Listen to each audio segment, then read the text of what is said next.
नमस्कार दोस्तों। तो JOIT के लिए आपकी टेस्ट सीरीज चली है। क्लास आज आपकी 13वीं। 12 क्लासें हो चुकी हैं। अगर किसी भी पर्सन ने वो नहीं देखी है तो आप प्लेलिस्ट में जाके उसे देख सकते हैं। हम डिस्कस कर रहे हैं आपका आउटपुट एंड इनपुट। तो 2 पार्ट इसके बना चुका हूँ, आज है 3rd पार्ट। तो जो चैनल पर पहली बार विजिट कर रहे हैं वो चैनल को लाइक शेयर एंड सब्सक्राइब जरूर कर लें, ताकि आने वाले हर वीडियो की अपडेट आपको समय समय पर मिलती रहे। अगर आपको JOIT का एग्ज़ाम अच्छे से पास करना है तो क्लास को आपको मिस नहीं करना होगा। डेली इसी टाइम पे क्लास होती है। तो आज बात करेंगे मॉनिटर।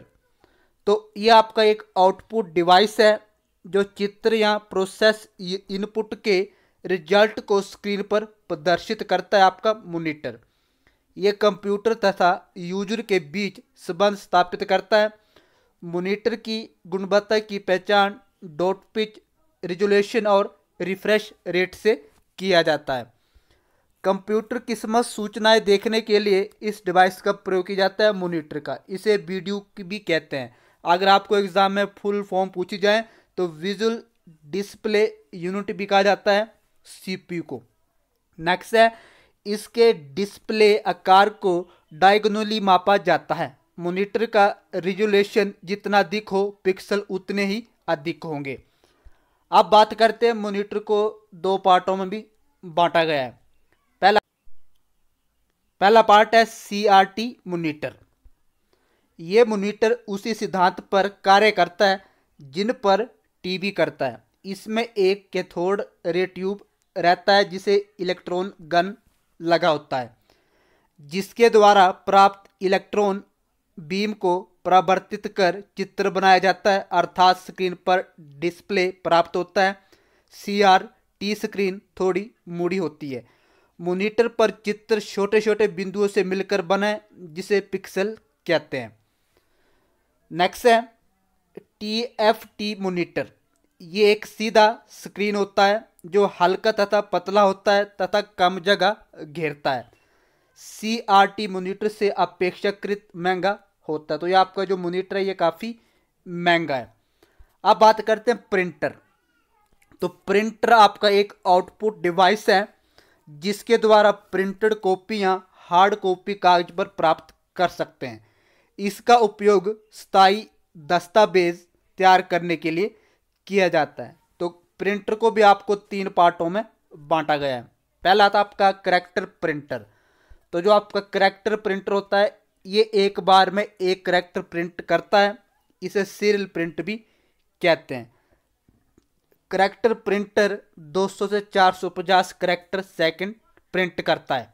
तो इसे भी आप याद रखें, ऐसे क्वेश्चन बनेंगे आपके एग्जाम में। 200 से लेकर 450 सेकंड आप ये प्रिंट निकाल सकता है करैक्टर प्रिंटर। उसके बाद आपका लाइनर प्रिंटर। लाइनर प्रिंटर ये एक बार में एक लाइन प्रिंट करता है। ये तीव्र गति से कार्य करता है। लाइन प्रिंट 200 और 2000 करैक्टर मिनट प्रति प्रिंट करता है। थर्ड है पेज प्रिंटर। ये एक बार में पूरा पेज प्रिंट करता है। ये विशाल डेटा का प्रिंट लेने में सक्षम होता है। आजकल इस प्रिंट का यूज़ किया जाता है। आप जब भी मार्केट में किसी भी एडमिट कार्ड निकालने जाते हैं तो इस प्रिंटर का यूज़ किया जाता है। प्रिंट करने के तरीके। तो जो आप प्रिंट निकालने के 2 तरीके हैं, कौन कौन से? इनफेक्ट प्रिंटर ये कागज, रिबन तथा करैक्टर तीनों पर एक साथ चोटकर डेटा प्रिंट करता है। इम्पैक्ट प्रिंटर भी कई प्रकार के होते हैं। पहला आता आपका डॉट मैट्रिक्स प्रिंटर। ये एक करैक्टर प्रिंटर है जिसमें एक प्रिंट हेड होता है जो आगे पीछे तथा ऊपर नीचे घूमता है। ये स्याही लगे रिबन पर चोट कर प्रिंट करता है। ये 80 कॉलम तथा 132 कॉलम 2 तरह की क्षमताओं में आता है। तो अगर आपको एग्जाम में पूछा जाए कि डॉट मैट्रिक्स प्रिंट में कितने कॉलम होते हैं तो 80 और 132, तो इसे भी आप याद रखें। इसमें प्रिंटिंग खर्च काफ़ी प्रिंटरों की अपेक्षा कम आता है, लेकिन प्रिंट की गुणवत्ता और स्पीड दूसरे प्रिंट के मुकाबले कम होती है। इसमें एक बार में केवल एक रंग का प्रिंट लिया जा सकता है, इसलिए इसे मोनो प्रिंट भी कहते हैं। डॉट मैट्रिक्स प्रिंटर को मोनो प्रिंट भी कहा जाता है। इसकी क्षमता को डीपीआई में मापा जाता है। डीपीआई, तो इसे भी आप याद रखें कि डॉट मैट्रिक्स प्रिंटर को किसकी क्षमता में मापा जाता है, डीपीआई में। नेक्स्ट बात करें डेजी व्हील प्रिंटर। तो ये कंप्यूटर प्रिंटर है जिसमें प्रिंट हेड की जगह डेजी व्हील प्रिंट होता है, जो प्लास्टिक या धातु का बना होता है। तो ये किससे बना होता है, प्लास्टिक और धातु से। इसे भी आप याद रखें। व्हील के ऊपरी छोर पर अक्षर बना होता है। एक अक्षर को प्रिंट करने के लिए डिस्क को घुमाना पड़ता है।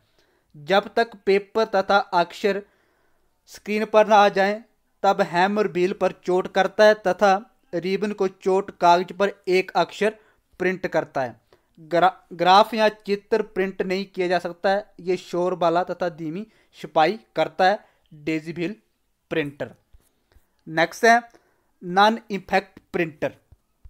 तो ये ध्वनि मुक्त प्रिंटर है क्योंकि इसमें हेड कागज पर चोट नहीं करता है। नॉन इफेक्ट प्रिंटर भी कई प्रकार के होते हैं। इंकजेट प्रिंटर, ये नॉन इफेक्ट करेक्टर प्रिंट है। ये इंकजेट पर कार्य करता है। ये दो तरह के होते हैं, मोनो एंड रंगीन। इसे भी आप याद रखें। इसमें स्याही के लिए कार्ट्रिज में मापा जाता है। स्याही को जेट की सहायता से छिड़क कर चित्र प्राप्त होता है। इसकी गुणवत्ता तथा स्पीड दोनों कम होती है। इसमें प्रिंटिंग खर्च भी ज़्यादा आता है, किसमें, इंकजेट प्रिंटर में। तो इसे भी आप याद रखें। नेक्स्ट है लेजर प्रिंटर। तो ये तेजी से कार्य करता है। इसमें लेजर बीम की सहायता से ड्रम पर आकृति बनाता है। लेजर बीम ड्रम पर डालने के फलस्वरूप विद्युत चार्ज हो जाता है।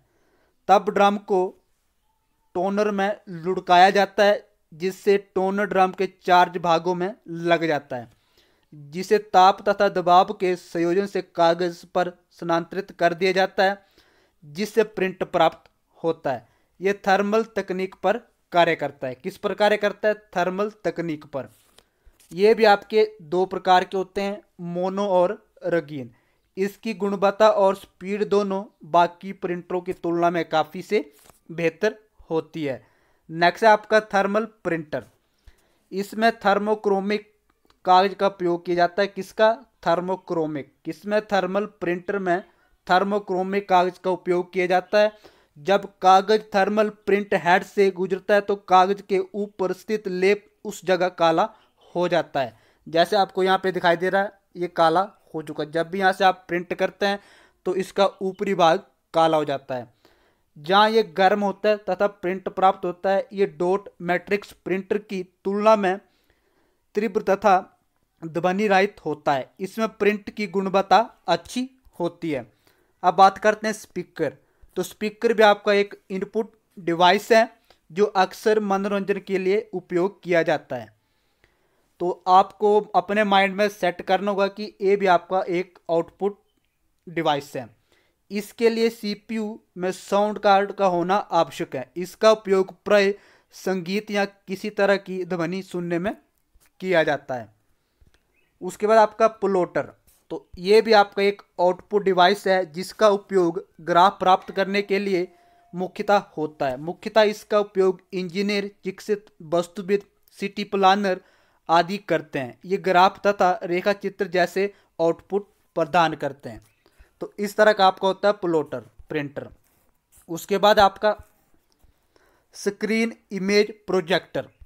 ये एक हार्डवेयर डिवाइस है, स्क्रीन इमेज प्रोजेक्टर, जो बड़े सतह या पर्दे पर चित्रों को दिखाता है। सामान्यतः इसका उपयोग प्रस्तुतियों और बैठकों में किया जाता है, जो एक बड़ी छवि के रूप में दिखाया जाता है, जिसे बड़े हॉल में बैठकर कोई भी देख सकता है। अब बात करते हैं महत्वपूर्ण क्वेश्चन के बारे में। तो दो प्रकार के आउटपुट डिवाइस कौन से हैं? आउटपुट डिवाइस, अगर आपने थ्योरी को अच्छे से देखा होगा तो इसका राइट आंसर बताएं। दो प्रकार के आउटपुट डिवाइस कौन से हैं? तो मॉनिटर और प्रिंटर आपके आउटपुट डिवाइस हैं। ऑब्जेक्ट को प्रॉपर्टीज में एक्सेस करने के लिए यूज की जाने वाली माउस तकनीक कौन सी है? तो वो आपकी राइट क्लिकिंग।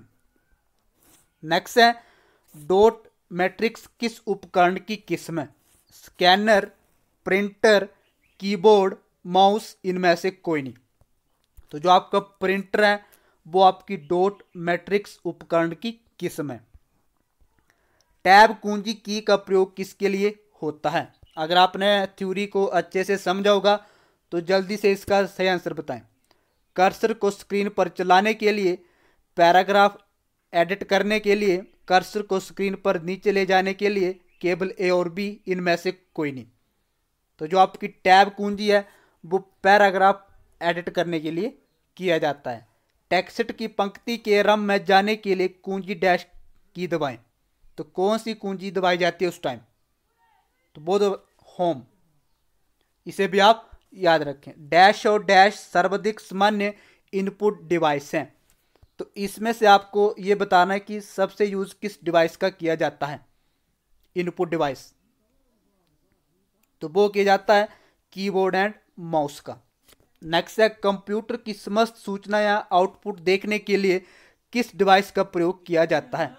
अभी मैंने आपको बताया कंप्यूटर की समस्त सूचना या आउटपुट देखने के लिए किस डिवाइस का प्रयोग किया जाता है?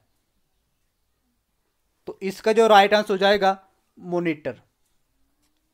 निम्नलिखित में से कौन एक प्रकार का माउस है?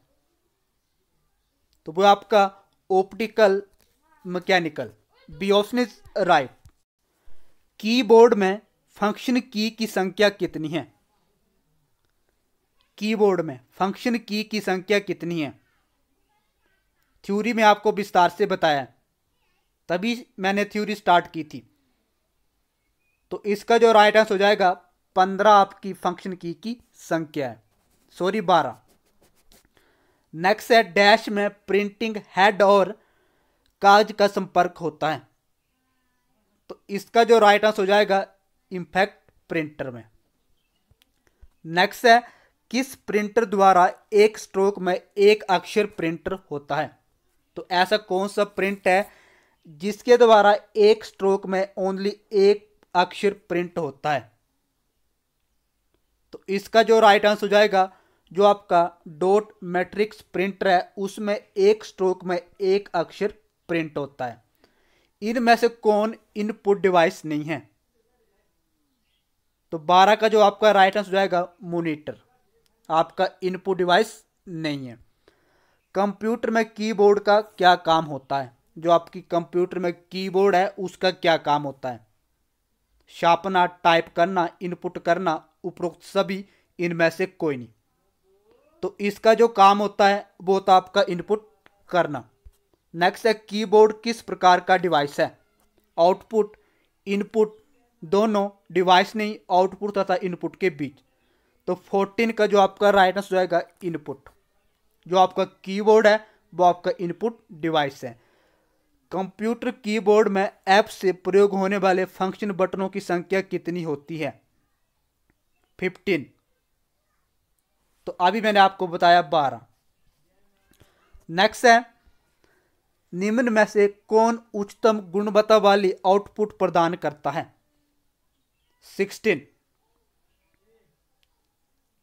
तो इसका जो राइट आंसर हो जाएगा प्लॉटर। नेक्स्ट है ऑपरेटर के द्वारा किए गए कार्य कंप्यूटर के किस भाग में दिखाई देते हैं? तो 17 का जो आपका राइट आंसर होगा वीडियो। तो इसकी मैंने फुल फॉर्म भी आपको अभी बताई है। निम्नलिखित में से कौन सा एक आउटपुट का माध्यम है? तो 18 का जो आपका राइट आंसर हो जाएगा प्रिंटर। नेक्स्ट है डगलस सी इंजेलबर्ट ने स्टैनफोर्ड रिसर्च लेबोरेटरी में माउस का आविष्कार कब किया था? तो ये किया था 1977 में। नेक्स्ट है अंक के कोड के माध्यम से कंप्यूटर में इनपुट करने का कौन सा साधन है? तो वो आपका स्कैनर। तो आज के लिए इतना ही। अगर आपको क्लास अच्छी लगे तो आप मुझे कमेंट में बता सकते हैं। तो अपनी स्टडी जारी रखें। इस चैनल के माध्यम से आपके जितने भी कंप्यूटर के महत्वपूर्ण क्वेश्चन बनेंगे वो आपको डेली रात को 9 बजे करवाए जाएंगे जब तक आपका JOIT का एग्ज़ाम नहीं हो जाता है, मार्च और अप्रैल में इसका एग्जाम होगा। तो मिलते हैं अगली वीडियो के साथ, तब तक के लिए धन्यवाद।